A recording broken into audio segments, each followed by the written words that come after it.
very warm welcome to our program. I am Purnima Sharma, and today I'm joined by a very veteran journalist, Venkat sir. Very warm welcome to you, sir, to our program.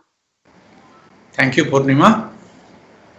So, who brought economic reforms in a country? Who stood behind like a rock? Uh, to Manmohan Singh. Manmohan Singh is credited with bringing economic reform in the country, but actually, who was the mind behind Manmohan Singh, who brought economic reforms? It's been said that uh, it was long before he became Prime Minister, PV Narsimha Rao, who was the mind who has been discussing for a long time about economic reform, long before he became Prime Minister of India. And S. Venkat Narayan, who's a veteran journalist, he has interacted with him before he became the Prime Minister and after he completed his term. We would like to know contribution of PV Narsimha Rao, or former Prime Minister of India, who built the foundation for the dream which we are now seeing of uh, $5 trillion Indian economy. This is the vision we are keeping in mind. But who laid the foundation for this dream? So to discuss it, I have a very senior journalist. Sir, I would like to know from you that what actually happened during those times, how what was the contribution of PV Narsimha Rao to our country? How should we remember him, his contribution? Well, actually, people say that PV Narsimha Rao was an accidental prime minister. In the bargain, he also became India's most consequential prime minister. He took charge of India as the prime minister immediately after Rajiv Gandhi's assassination, and Indian economy was in a mess. We could not, pay for petrol imports. Gold had to be pawned in Swiss banks and British banks. At that time, Narasimha Rao was given charge of India as the prime minister. So he looked around. He was looking for an able person whom he could appoint as the finance minister, and several names were suggested to him, and he rang up IG Patel, who had retired as the governor of the Reserve Bank of India. Then IG Patel told Narasimha Rao that I am very old now. Why don't you try Dr. Manmohan Singh? He is very good, and he is not a politician, but he is an economist. He was educated at Oxford, and he worked for the UN, and try him. So that's how Narsimha Rao asked Manmohan Singh to come and see him, and he appointed him as the prime minister. And he said, listen, the economy is in a mess right now. You do what you think is necessary to bring the economy back on track. I will give you the political support. If anybody goes after what we are trying to do, I'll take all that blame in parliament or outside. I can handle opposition, everything. I'm giving you a free hand. You do what you think needs to be done. And that is how Dr. Manmohan Singh was appointed the finance minister in 1991, shortly after Narasimha Rao became the prime minister. And for the next 5 years, India witnessed unprecedented economic reforms. At that point of time, we had to pawn our gold in Swiss and American, British banks. But today, our foreign exchange reserves are $500 billion. We are next only to China and Japan. And we are aiming to become a $5 trillion economy. So the man behind the economic reforms that were initiated 29 years ago was PV Narsimha Rao, and all the credit should go to him. Purnima? Yes, sir. So PV has these views long before he became the prime minister, and but it is said that Lutyens gave credit to Manmohan Singh. But as you're saying that it was idea of PV Narsimha Rao who brought such economic reforms in our country, and not only that, he has contributed immensely in many field, in many areas in our country, not only economic, but he was said to be good at foreign relations, and he was a scholar. He knew many languages other than Telugu. He knew Hindi well, he knew Urdu well, English, and Marathi too. So he was seen as a scholar who was somebody who knew his subject well, who was an able leader. But the only thing which was missing, that he could not publicize his personality, his contribution, which probably we are now in a way. It is said that now that Telangana is bringing, because it's his birth centenary, so we are trying to bring his contribution to India in the forefront. That's absolutely correct. It's very unfortunate and sad that he was not given due credit for what he has achieved, but his place in our history books is assured for generations to come, because if he had not initiated those economic reforms at that point of time, India would have continued to languish as a socialist economy. And, if we carried on with the policies which were initiated by Nehru and Mrs. Gandhi and Rajiv Gandhi, I shudder to think what would have been the fate of our country at this point of time. We are now the third largest economy in the world, and very soon we will be the second largest economy, and all this credit ought to go to PV Narasimha Rao, because Manmohan Singh was not a politician. He was an economist. He was a civil servant. He worked for the Reserve Bank of India as governor and so on. But it was Rao who brought him in and gave him a carte blanche and told him, just do what you think needs to be done, and I'll take all the pressure on me. And that is how, revolutionary reforms were introduced. India was made a free market economy, and the rest is history. But, I'm very happy to see that even 16 years after Narsimha Rao died of a heart attack, unsung, the government of Telangana has decided to celebrate his birth centenary, beginning on the 28th of June. And the Prime Minister of India, Narendra Modi, also has paid a handsome compliment to Narasimha Rao for fighting against the Nizam and so on, and also introducing reforms. So I think the honor of Bharat Ratna, the highest civilian award in our country, is I think must be bestowed on Narasimha Rao, because he so richly deserves it.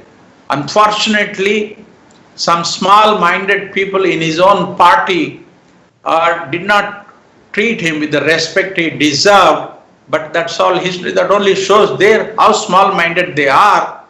But the whole world sees India for what it is today, and that was primarily because of the revolutionary reforms which were introduced by Narasimha Rao, and Manmohan Singh under his guidance, that India today is where it is. So I believe that it is time to correct the, I wouldn't call it a mistake, but an omission, which was he was not given the honor.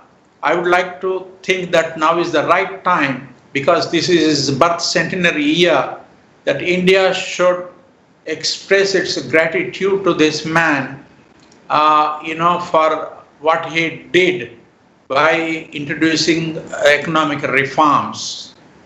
Purnima? So he was a kind of leader who has a very good term with the person who was his successor, Atal Bihari Vajpayee.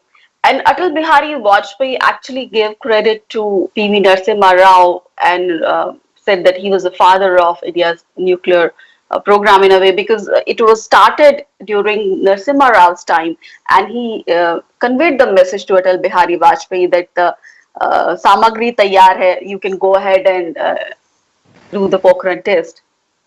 That's absolutely correct, actually, but it was, in fairness, Indira Gandhi who started it all. The first nuclear test was done in Pokhran during Mrs. Gandhi's time, but everything was ready. But the Americans got to know that we were planning to go for a nuclear explosion, and they put pressure on Narasimha Rao, so he put it off.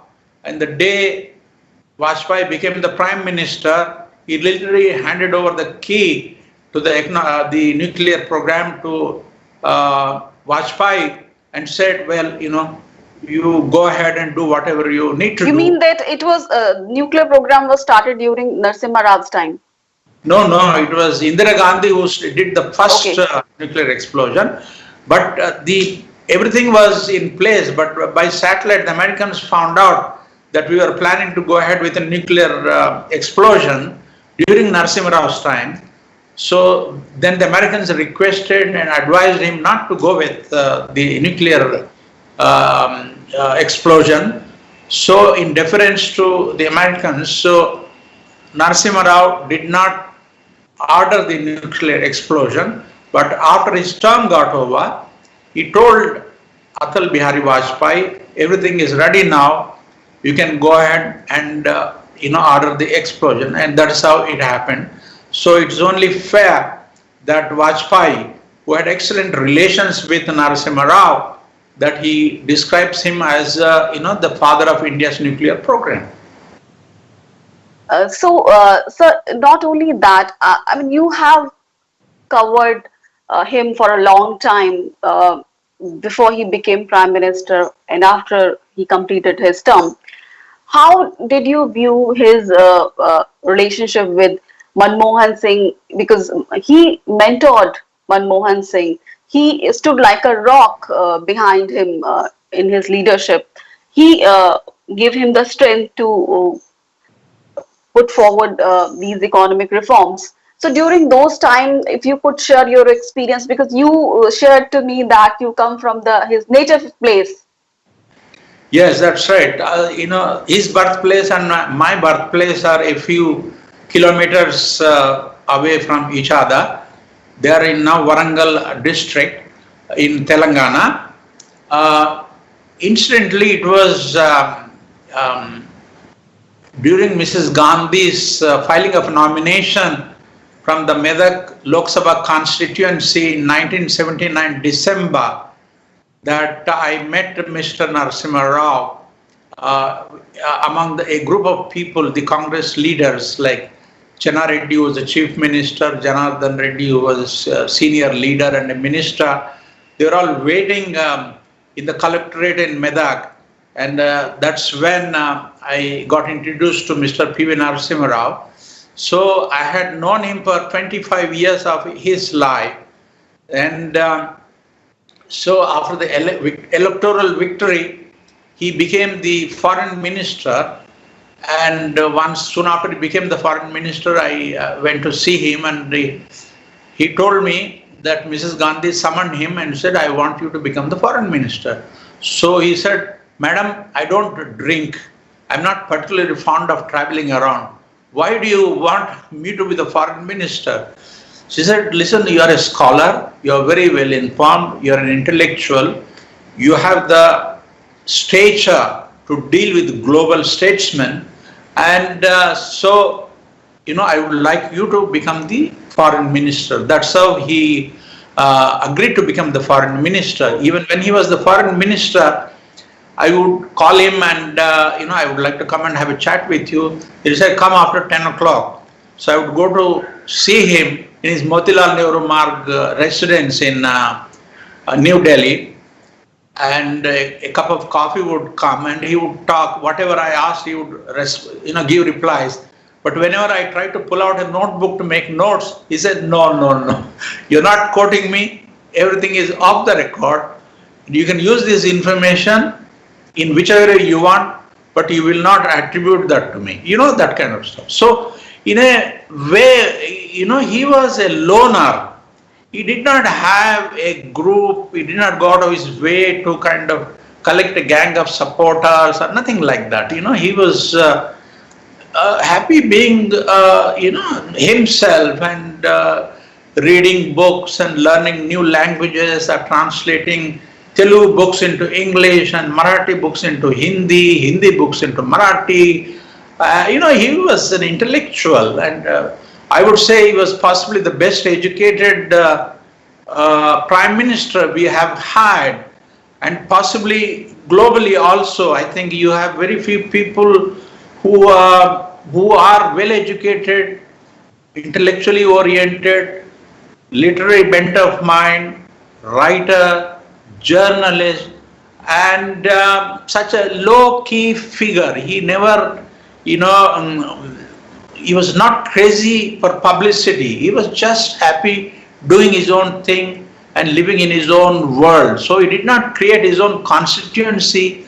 And in fact, the reason he became the prime minister was he did not have a constituency. There was a fight between Arjun Singh and Sharad Pawar soon after, Rajiv died. But they did not have individually enough support of themselves. They said, we'll fight another day. Till then, let us have this non-controversial man who does not have any support base of himself. And that's how he became the prime minister. And once he became the prime minister, he used the authority to change the face of India.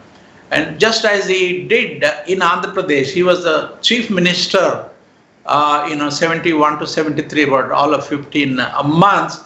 But he introduced revolutionary land reforms. And, so then when he became the prime minister, he realized the problems that we needed to open up the economy. And he has famously said that when your options are limited, it becomes very easy to take decisions. So that's why I told Dr. Manmohan Singh, just you go ahead and do what needs to be done, then I'll take the political flag. If Rao did not pick Manmohan Singh and gave him all the support that was required politically, I do not think that Dr. Singh would have been able to introduce those reforms. Till today, Manmohan Singh is very grateful to Mr. PV Narsimha Rao. Even if the Congress party and the Gandhi family try to ignore attending functions connected with Mr. Rao's birthday or whatever, but Dr. Manmohan Singh makes it a point to go and attend, and he did go to Hyderabad to attend his funeral, so he is grateful that it was because of the support given to him by PV Narsimha Rao, he was able to, introduce economic reforms, which eventually helped him to become the Prime Minister of India. Purnima? जी बिल्कुल true sir. जो सपना हम देख रहे हैं $5 trillion economy का, उसका जो फाउंडेशन है वो रखा गया नरसिम्हा राव के टाइम पर, और economy was in very bad shape as you are saying, and we all know of 1991 economic crisis, foreign exchange was running out and we were in a big economic crisis, and he had that vision to brought out our economy from that crisis. And on that foundation, we are seeing the dream of making our economy of a $5 trillion economy. So he was considered a very down-to-earth man too. Despite being the Prime Minister of India, when he completed his term, he lived a very simple life. And before that also his personality was like that. Those who have known him share their experience that we haven't seen such a down to earth person. They're absolutely right because, the power did not go to his head, Purnima.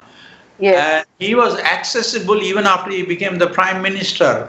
If I called up, the prime minister's residence, which was number 9 Motilal Nehru Marg at that point of time, his the telephone exchange operator would simply pass on the phone to him, even though he was the prime minister, and he had no airs about it. And if you knew him, and then he would come on the line. Then we would talk in Telugu because that is our mother tongue. I would say, how is it going, Prime Minister? Then he would say, well, it's up to you guys to say how it is going and all that kind of stuff. And I remember once in Rashtrapati Bhavan on 26th January, there was those famous get-togethers on the lawns of the Rashtrapati Bhavan. Then I approached him to wish him, and he said, well, I don't see you these days. So I said, sir, you are the Prime Minister of India. You have a whole country to worry about. Why should I bother you?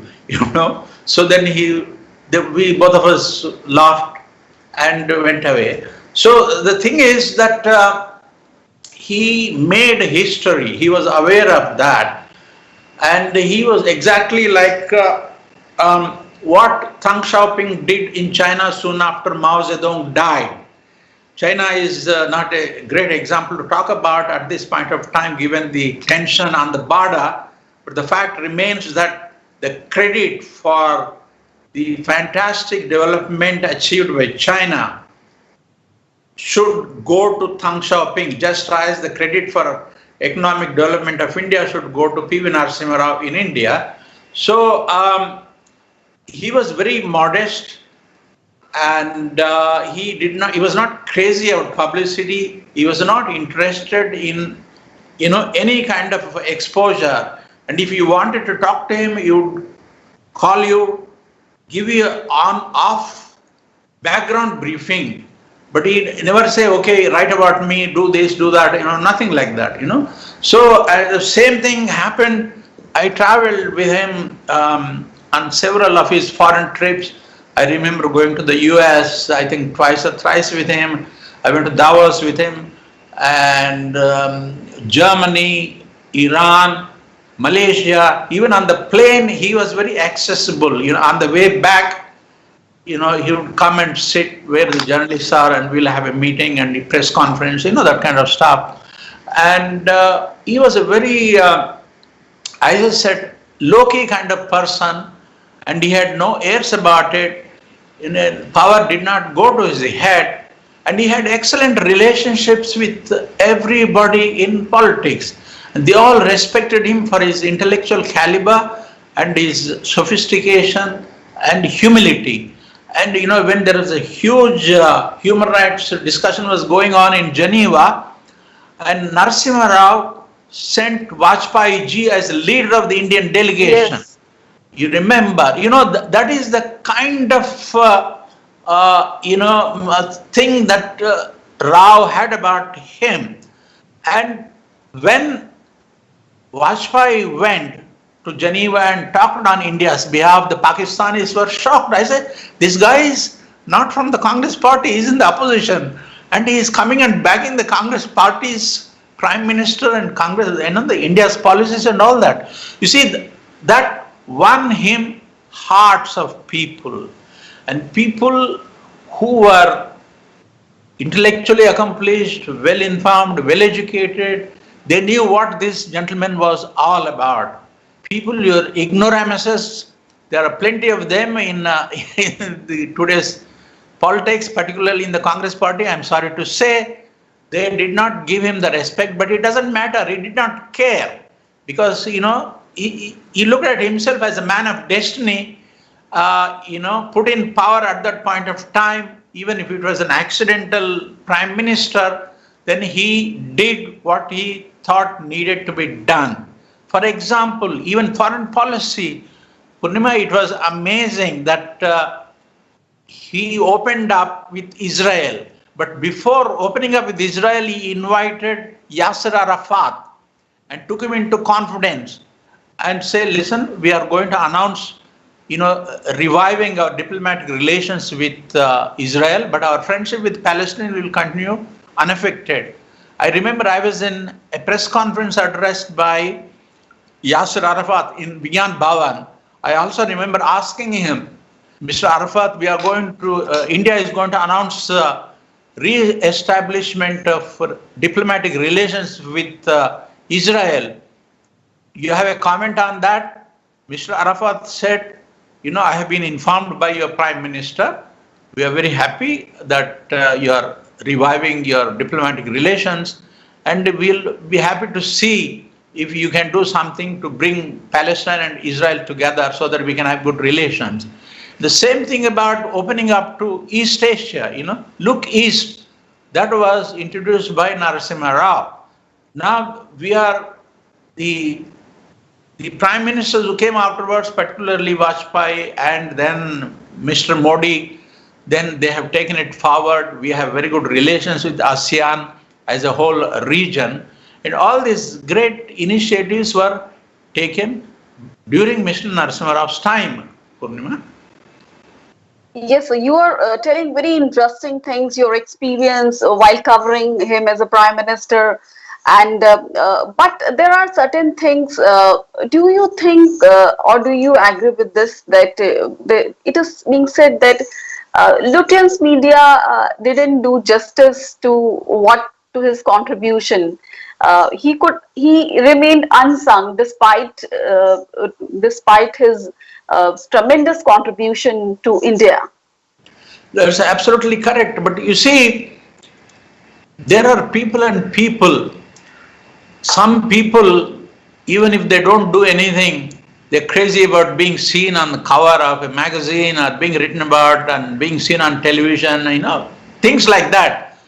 But there are people who don't care for publicity, who believe that, they have been given an opportunity by destiny or whatever to do a given job in an honest fashion for the good of people at large, good of the country, and they just go ahead and do it without expecting anything in a return.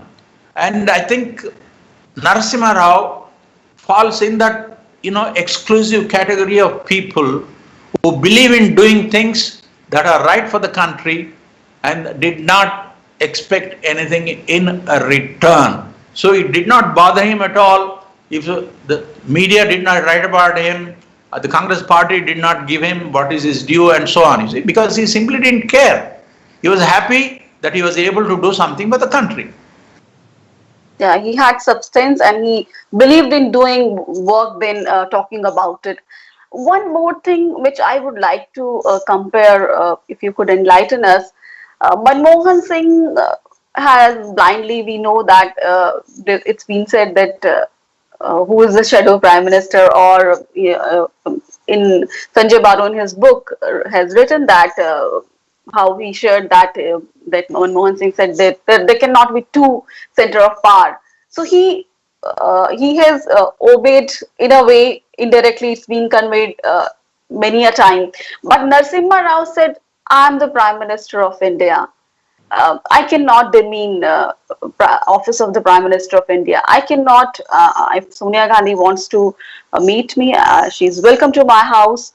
But as the Prime Minister of India, I won't go and take dictation or take direction from her going with a notebook or somebody coming on his behalf to my place and giving directions." So he in a way maintained the dignity of the office. I mean, if we compare blindly taking direction and having his own views, they're two different things if we compare both the prime ministers. Absolutely correct. Because Narasimha Rao was the Prime Minister of the country, was very well educated, and he has been a congressman all his life. And he, I remember attending a meeting when I was a child in Warangal. Nehru came to address a public meeting, and Narsimha Rao translated him into Telugu for the audience and all that. So I I'm not surprised that Rao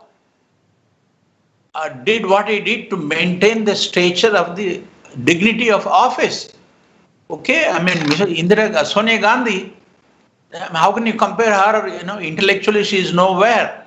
I mean, she happens to be the wife of Rajiv Gandhi, and if she expected the Prime Minister of India to pay her obeisance and all that, it doesn't really make sense. I would have thought that she ought to have gone to Rao because he was the Prime Minister.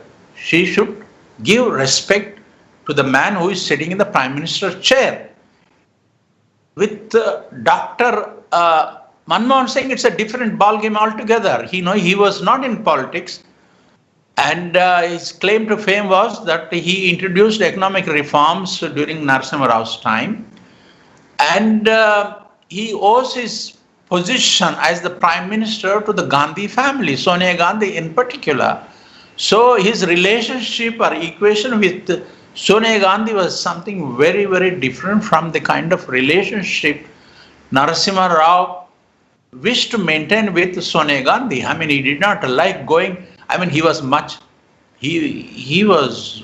older to Sonia Gandhi, and he was, he was better educated. He was an intellectual, and you would have thought that it's very odd for me to go with a notebook and take notes from what she. I mean, I'm sorry, but what does Sonia Gandhi know about Congress Party that Narasimha Rao did not?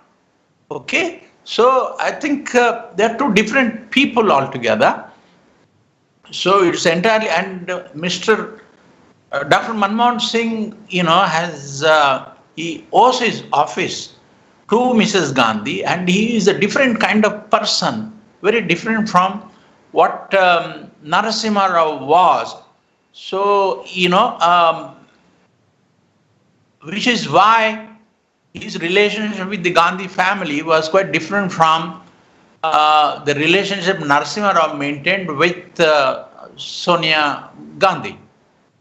But he was very close to Mrs. Gandhi, and once I remember he's telling me while I was sipping coffee in his 9 Motilal Nehru residence that whenever in the cabinet meeting a subject came up for discussion, Mrs. Gandhi would ask each one of our ministers, okay, what do you think about this? What do you think about this? After that, she would go to Narsimha Rao, and Narsimha Rao ji, what do you think about this? Then he would say, madam, if you do this policy, these are the pros and these are the cons. So now it's entirely up to you to decide what should be done. And then she will announce her decision. It was that kind of relationship. And, he stuck with her when she split the party in 1969, and when she again floated Congress I later, and then he worked with her as a foreign minister and with Rajiv as HRD minister, so on and so forth. So he worked with all of them, and it's just that the chemistry was not right between Sonia Gandhi and Narasimha Rao. I'm afraid I cannot blame Mr. Rao for that kind of thing. It should have been, if Sonia Gandhi expected Narasimha Rao, the Prime Minister of India, to go to her and take orders from her, I think she was, she was not doing something that was right. It was entirely Dr. Manmohan Singh's business if he decided to go and pay her obeisance and take, instructions or, take her advice or whatever. That's a different thing. But Rao was in a different caliber altogether, and Sonia Gandhi was no match to his intellect or his caliber, his knowledge or history of the Congress Party, and so on and so forth. Purnima? So, obviously, I mean, he was a philosopher PM who never ran after authority. But I would like to understand from you what went wrong, why Sonia became unhappy with him. Why party disowned him, such a able leader? No, I think she had personal issues. She thought that she was not being given the respect that is due to a member of the Gandhi family by Narasimha Rao by going and going to a residence or whatever. And you see, Narasimha Rao had people who were vying for the prime ministership, like you have Arjun Singh, you had Sharad Pawar, and a lot of people carrying tales about Rao and say, see, he's insulting you, or he's not listening to you, or he's not giving you the due respect and all that kind of. If people are kan ke kache, what can anybody do about it? Yeah. So, and she also thought that the investigation into Rajiv Gandhi's assassination was not being expedited with the kind of speed she would have liked to see. But I don't think Rao had any particular role in the delay in that. I mean, the way the bureaucracy or investigations function in this country, uh, you know, mm, they have their own speed at which they travel. So I don't think that there were any specific reasons for Rao to delay the investigation into Rajiv Gandhi's assassination. It is just that Sonia Gandhi may have been told, all kinds of tales by people who were not happy with Narsimha Rao because he was the prime minister and they themselves could not attain that position.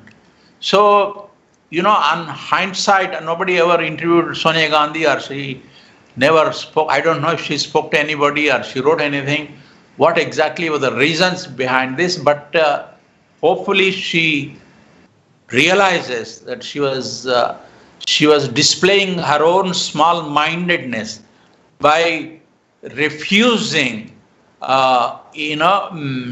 to give the respect that was due to the Prime Minister of India, who was really philosopher king of Aristotle, if I could say that, because well educated, well informed, intellectual, knew clearly what needed to be done, and he did not belong to the Gandhi dynasty. He was the first person outside the Gandhi family who completed a 5-year term, even though when he became the prime minister, he was heading a minority government that went on.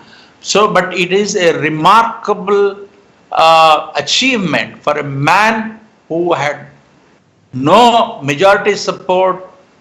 There are so many people who did not like him within the party. They wanted to pull him down, and they're carrying tales about him to Mrs. Sonia Gandhi and all that. But still, he managed to do what he did. And I think that is really remarkable, and the history will, record that. Whether the Congress gives him the respect that is due to her, it does not matter. Congress has now unfortunately become so irrelevant, and every day they're going out of their way to reduce their relevance by making all kinds of childish, silly statements on Twitter and so on. That's a different issue altogether. But that will not,